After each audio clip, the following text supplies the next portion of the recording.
Hello dear students. आज हम discuss करने जा रहे हैं न्यूक्लियर फिज़िक्स के कुछ ऐसे क्वेश्चंस के बारे में जो कि कॉम्पिटिटिव एग्ज़ाम्स में पूछे जाते हैं।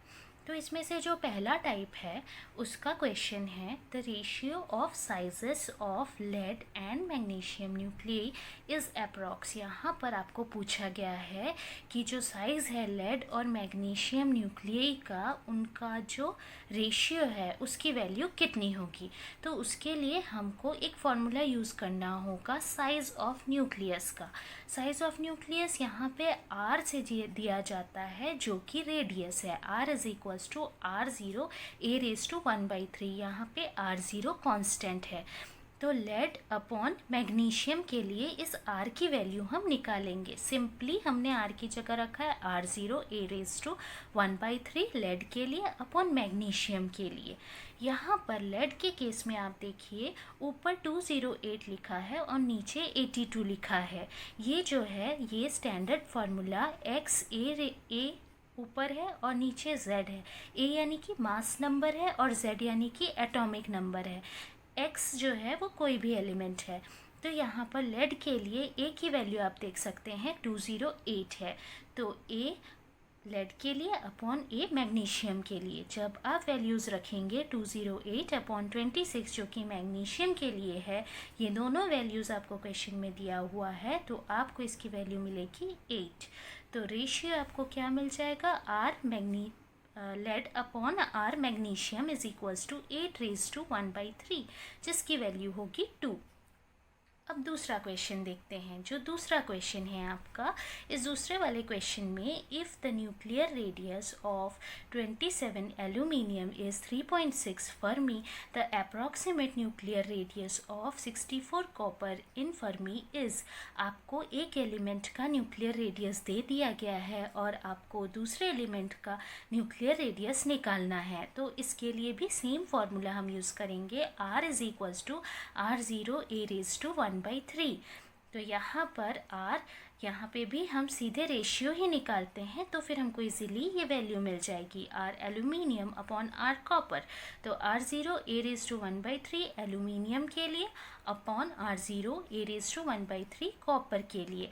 अब आपको R aluminium is equals to यहाँ पर 3 और यहाँ पर R copper is equals to 4। ये वैल्यू कैसे मिल गई आपको? एल्यूमिनियम के लिए जो मास नंबर था वो 27 था, तो 27⁻⁴ आप अगर करेंगे यहाँ पर तो फिर जो 27⁻⁴ है उसकी वैल्यू आपको मिलेगी 3। और कॉपर के लिए 64 था, 64 के लिए 1/3 करेंगे तो यहाँ पे मिलेगा आपको 4। तो 3/4 आ गया ये। तो यहाँ पर आपको मिल गई value R copper is equals to 4/3 into 3.6। 3.6 आपको क्या दिया गया था, जो रेडियस था वो दिया गया था, न्यूक्लियर रेडियस दिया गया था 3.6। ये है 3.6। तो यहाँ पर आपने जब सब्स्टिट्यूट किया R copper is equals to 4/3 into 3.6 तो आपको इसकी वैल्यू मिल गई 4.8 के बराबर। ये हो गया आपका आंसर। तीसरा इस तरह का जो क्वेश्चन है वो है the nucleus 41 calcium can be describe by single particle shell model. The single particle states occupied by last proton and last neutron respectively are given by. यहाँ पे न्यूक्लियस, कैल्शियम का जो न्यूक्लियस है उसको डिस्क्राइब किया जा रहा है सिंगल पार्टिकल शेल मॉडल के हिसाब से। तो डिस्ट्रीब्यूशन वैसा ही हम देखेंगे। Single particle states occupied by last वाले प्रोटॉन और लास्ट वाले न्यूट्रॉन ने जो स्टेट ऑक्युपाई किया होगा उसकी वैल्यू हमको यहाँ पे निकालनी है। तो 41 कैल्शियम का न्यूक्लियस लेते हैं और इसमें हम सबसे पहले नंबर ऑफ़ प्रोटॉन निकालेंगे। तो नंबर ऑफ़ प्रोटॉन यहाँ पे 20 है। Number of proton atomic number के बराबर होता है, तो एटॉमिक नंबर कैल्शियम का 20 होता है। नंबर ऑफ़ न्यूट्रॉन जो है वो 21 है। 21 कैसे आया, 41 माइनस हमने 20 किया तो ये 21 आ गया। यहाँ पे फॉर प्रोटॉन, प्रोटॉन आपके पास 20 है। ऑर्डर आपके पास शेल मॉडल का एक ऑर्डर होता है, ये आपको याद रखना पड़ेगा। इस ऑर्डर के हिसाब से हमको चलना है। तो S P P D S D F P आता है इसके आगे, तो उसके हिसाब से हमको चलना पड़ेगा। यहाँ पे अगर आप देख सकते हो तो बहुत हल्के से लिखा हुआ है एस पी, ये है एस आपका, फिर है पी, फिर आता है P, then D, then S, D, F, P. इतना ही अगर आप याद रखेंगे शेल मॉडल के लिए तो फिर ये आपके लिए, ये आपके सारे इक्वेशंस के लिए काफ़ी होगा। तो यहाँ पर आपको ये वैल्यूज़ निकालनी होगी। इन वैल्यूज़ को देख करके हमको चेक करना होगा कि कितनी वैल्यू आ रही है। तो यहाँ पे ये वाला आपको ऑर्डर याद रखना है बहुत अच्छे तरीके से। यहाँ एफ़ तक के जाने की ज़रूरत नहीं पड़ रही है, जब जाने की ज़रूरत पड़ेगी तो हम आगे लिखेंगे। तो यहाँ डी तक के ही जाना है हमको, तो ये ऑर्डर हम फॉलो कर रहे हैं, S P, P D, S D तक के। क्यों एस डी तक के? Last one D 3/2 is completely field. हमको प्रोटॉन 20 है, 20 लाना है, तो ये 2 + 4 6 + 2 8 + 6 14 + 2 16 + 4 20। इसीलिए यहाँ पर आकर के हम रुक गए हैं। इससे ज़्यादा अगर प्रोटॉन की संख्या होती तो हमको आगे एफ और पी को भी लेना पड़ जाता। तो लास्ट जो है वो है 1d 3/2 और ये पूरी तरह से फिल्ड है। न्यूट्रॉन के लिए 21 है, तो न्यूट्रॉन के लिए अब हम क्या लेंगे, S P, P D, S D, F तक के जाना होगा। एक एक्स्ट्रा है, लास्ट वाले में एक एक्स्ट्रा रहेगा। तो लास्ट स्टेट्स जो हैं आपके यहाँ पे डी 3/2 और एफ 7/2 आ रहा है।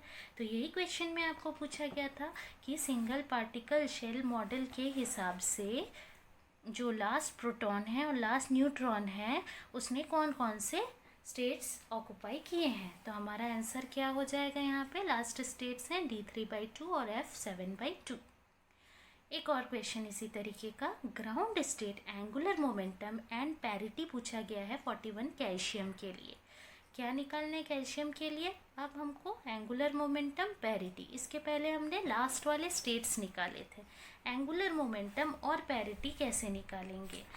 उसके लिए ग्राउंड स्टेट जो है अनफिल्ड स्टेट 1f 7/2 और पैरिटी p = -1/L होता है। क्यों ऐसा 1f 7/2 लिखा हमने, ये तो आपको समझ में आ गया होगा। कैल्शियम के लिए ग्राउंड स्टेट 1f 7/2 जो है वो लास्ट वाला स्टेट आया था अभी हमने जब कैलकुलेट किया था। यहाँ पे ये लास्ट वाला अनफील्ड स्टेट जो है ये आया था 1f 7/2, ये आया था। तो इसी कारण से यहाँ पे 1f 7/2 हो जाएगा। तो p = -1/L। एफ स्टेट के लिए f है क्योंकि ये, तो f के लिए l की वैल्यू होती है 3।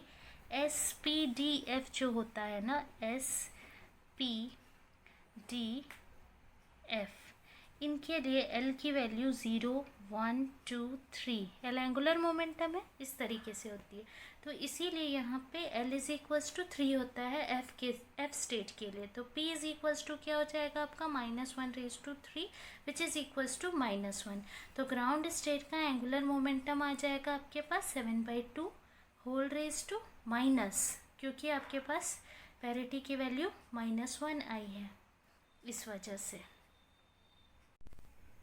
अब यहाँ पे एक और क्वेश्चन हम देखते हैं। The spin and parity of beryllium 4-9 nucleus as predicted by the shell model are respectively number of proton. यहाँ पे आपको क्वेश्चन में निकालना है स्पिन और पैरिटी। तो सबसे पहले नंबर ऑफ प्रोटॉन दिया है 4, नंबर ऑफ न्यूट्रॉन 9 - 4 करेंगे 5। अनफिल्ड स्टेट कौन सा हो जाएगा आपके पास 1p 3/2। क्यों? क्योंकि एस पी पी डी जब आप करके देखेंगे तब यहाँ पे 1s 1/2 ऊपर 2, 1p 3/2 ऊपर 2 आ रहा है। तो इस तरीके से आपको अनफिल्ड स्टेट दिख पा रहा है कि p 3/2 ये जो है ये अनफिल्ड स्टेट है। शेल मॉडल के हिसाब से जो स्पिन है उसकी वैल्यू इस अनफिल्ड स्टेट वाली वैल्यू होगी, ये 3/2। पैरिटी इसका हो जाएगा -1/L is equals to -1/L की वैल्यू तो 1 है क्योंकि P है, तो दिस इज इक्वल्स टू -1, यानी कि यहाँ पर आपको कैसी पैरिटी मिल रही है, ऑड पैरिटी मिल रही है। नेक्स्ट क्वेश्चन पे हम आते हैं। द न्यूक्लियर स्पिन पूछा गया है, carbon 614 and magnesium 1225 nuclei are respectively. Number of proton निकालेंगे, कार्बन के लिए 6, न्यूट्रॉन कैसे निकालेंगे, 14 - 6 which is equals to 8। Since both are even, दोनों इवन है, तो न्यूक्लियर का स्पिन इंटीजर होगा, ये बात पता चल गई। मैग्नीशियम के लिए 1225, नंबर ऑफ प्रोटॉन आपका हो गया 12, नंबर ऑफ न्यूट्रॉन हो गया 25 - 12 इट इज़ इक्वल टू 13, तो ऑड नंबर ऑफ न्यूट्रॉन है यहाँ पर, तो न्यूक्लियर स्पिन जो है वो हो जाएगा आपका हाफ इंटीजर। अब ऐसे ही एक और क्वेश्चन पे आते हैं। नेक्स्ट हम angular momentum and parity of oxygen 817 nucleus according to nuclear shell model is. Number of proton यहाँ पे 8, स्पिन हो गया इसका 0, नंबर ऑफ न्यूट्रॉन 9, क्यों, क्योंकि इवन है ना number of proton. According to rule आपको पता है SPPD, तो SPPD के हिसाब से लास्ट में आ रहा है D 5/2 तक के 4, 5, 2, 4, 6, 7, 8, 9 नंबर ऑफ न्यूट्रॉन के हिसाब से इसको लिखें, तो ये लास्ट वाले का 5/2 आ गया, ये एंगुलर मोमेंटम हो गया। पैरिटी के लिए क्या हो गया 1D 5/2, D के लिए L is equals to 2, parity -1/2 which is equals to 1, और ये एक इवन पैरिटी है।